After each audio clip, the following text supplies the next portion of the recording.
राज्यपाल से मिलने गुजरात के नए मुख्यमंत्री भूपेंद्र पटेल पहुंचे हैं। वो विधायक दल की जो चिट्ठी है जिसमें वो विधायक मंडल के नेता चुने गए हैं वो राज्यपाल को सौंपेंगे और इसके बाद खबर ये भी आ सकती है कि कब होगा शपथ ग्रहण, क्योंकि बस अब से कुछ देर पहले ही मुख्यमंत्री बने हैं। पर्यवेक्षक दिल्ली से जो पहुंचे थे नरेंद्र सिंह तोमर ने उनके नाम की घोषणा की और उसके बाद इस समय यह काफिला पहुंचा है राजभवन।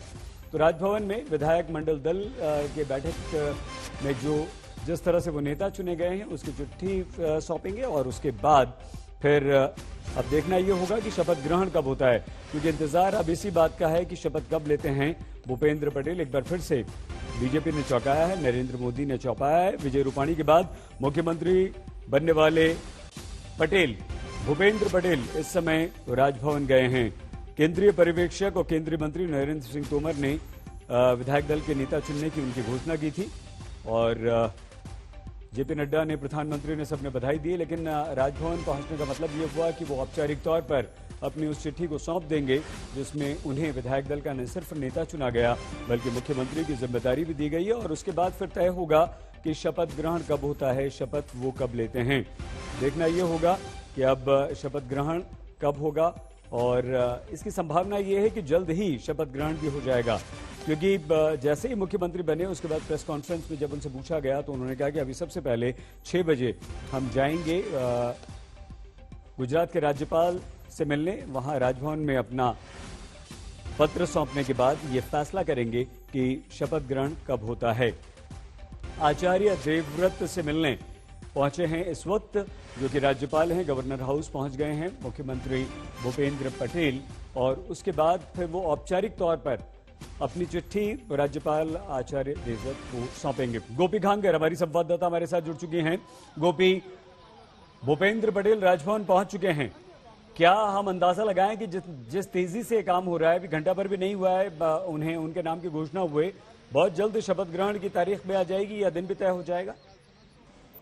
बिल्कुल सही, हम कह सकते हैं कि बहुत जल्द ही तारीख तय हो जाएगी और माना यही जा रहा है कि कल के दिन में शपथ ग्रहण समारोह हो जाएगा। सिर्फ मुख्यमंत्री के तौर पर भूपेंद्र पटेल का शपथ ग्रहण होगा।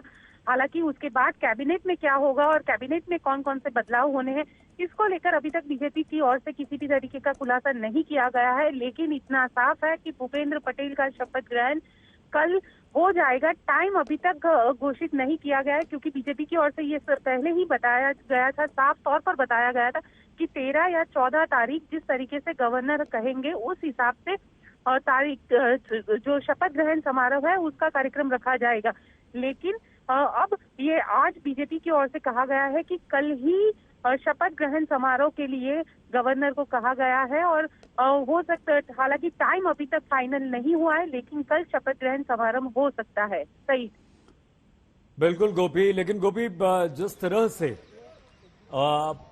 इतने बड़े बड़े नामों के बावजूद यहाँ पर भूपेंद्र पटेल का नाम आया और सभी ने उनका स्वागत भी किया, सभी ने उनके नाम को स्वीकार भी किया, आपको लगता है कि नाम सीधे सीधे आलाकमान से आया और ये पहले ही सबको बता दिया गया विधायक दल की बैठक में और सिर्फ चुनाव के मद्देनजर ये फैसला लिया गया?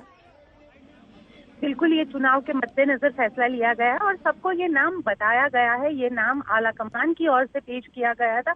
लेकिन मैं आपको भूपेंद्र पटेल के बारे में अगर बताऊं तो सही, भूपेंद्र पटेल की जो छवि है वो बिल्कुल निर्विवादित छवि हम कह सकते हैं। किसी भी तरीके का विवाद नहीं है उनके नाम के साथ। किसी भी तरीके की उनकी अगर प्रतिभा के बारे में बात की जाए तो वो स्टैंडिंग कमेटी के चेयरमैन रहे थे अहमदाबाद म्यूनिसिपल कॉर्पोरेशन में। इसके अलावा बात की जाए तो वो मैमनगर नगर पालिका के भी अध्यक्ष रह चुके हैं, ओडा के चेयरमैन रहे हैं। तो उस हिसाब से अगर कहें तो बीजेपी के जो कार्यकर्ता है वो ये कहते हैं कि उनका जो एडमिनिस्ट्रेटिव पावर है वो बेहद अच्छा है और लेकिन कहीं ना कहीं जो छवि है बेहद साफ छवि है। ये कह सकते हैं कि अगर जब लोगों के सामने जाएंगे, लोगों के सामने पेश होंगे तो ये कहा जा सकता है कि इनकी छवि पे किसी भी तरीके का दाग नहीं है।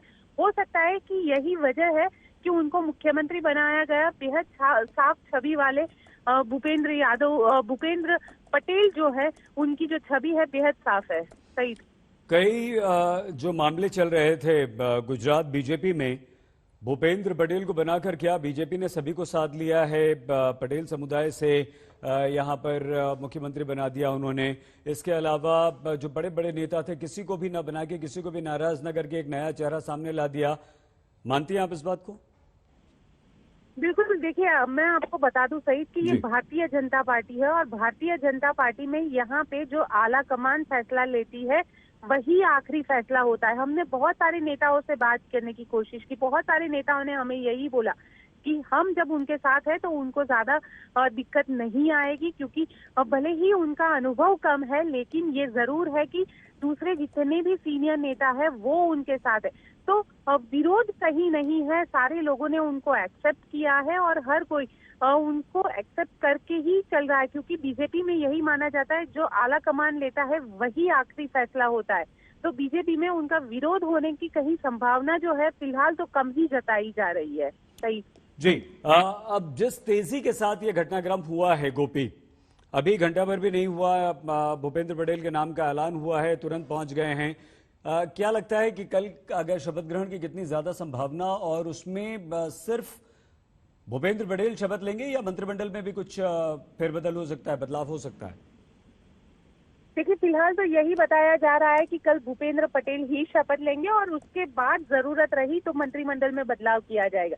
लेकिन ये बात साफ है कि बहुत ही जो हमारे सूत्र बताते थे वो यही बताते थे कि मंत्रिमंडल में भी बदलाव हो सकता है, क्योंकि भूपेंद्र पटेल के आने के बाद वो अपने जो लोग हैं, अपने जो करीबी है, हो सकता है कि उनको मंत्री के तौर पर आएंगे वो। तो कहीं ना कहीं ये माना जा रहा है कि कैबिनेट में बदलाव होंगे, लेकिन कल जो शपथ होगी उस शपथ में भूपेंद्र पटेल ही शपथ लेंगे, इस तरीके की बात फिलहाल बताई जा रही है।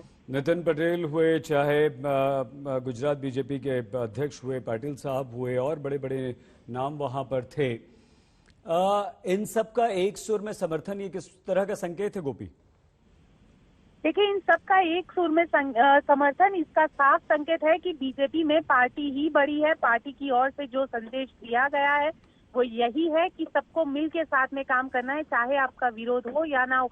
आप इसी बात से अंदाजा लगा सकते हैं सही कि कल सुबह 12 बजे तक खुद गुजरात के मुख्यमंत्री विजय रूपानी प्रधानमंत्री नरेंद्र मोदी के साथ वर्चुअल प्रोग्राम में शामिल थे, और 12 बजे के बाद जो 2 घंटे में घटनाक्रम बदला, अचानक 2 बजे वो राज्यपाल के पास चले गए और उन्होंने इस्तीफा दे दिया। और इस्तीफा देते वक्त ये बोला कि जो आला कमान ने फैसला सुना है वही आखिरी फैसला। यानी ये भारतीय जनता पार्टी में कहा जाता है कि ये कैडर बेस्ड पार्टी है, यहाँ पे जो फैसला लिया जाता है वो आला कमान लेते हैं और जो कार्यकर्ता होते हैं उन्हें हर फैसला कबूल होता है।